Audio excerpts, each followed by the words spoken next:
Eu sunt Tudor și astăzi facem o provocare în care trebuie să mâncăm o ceapă. Uitați, să nu spuneți că nu ceapă. Uitați. Au văzut lumea, dați like măcar. Noi ne hrănim cu leacuri. Și o să mâncăm ca și pâine. Pe locuri. Ești gata? Gata, start. Aceste mamifere sunt impresionante. Mănâncă ceapă fără să plângă. Tudor nu mai rezistă, iar se pare că Răzvi. Mami cu tati.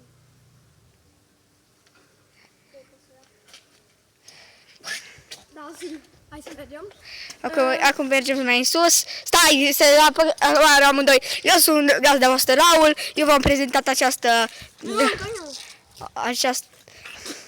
Vă rog frumos să dați like-uri. Noi nu ne hrănim doar cu ceapă. Normal, ne hrănim și cu like-uri.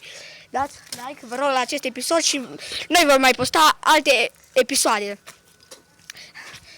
Gata cu acest video și ne vedem. Dacă mai putem, eu am fost Tudor și vă rog să mă Uite cât susțineți am în pupat. continuare cu vlogul. Uitați cât am pupat. Și nu uitați să apăsați acel mic butonaj de like. V-am pupat. Pa, pa.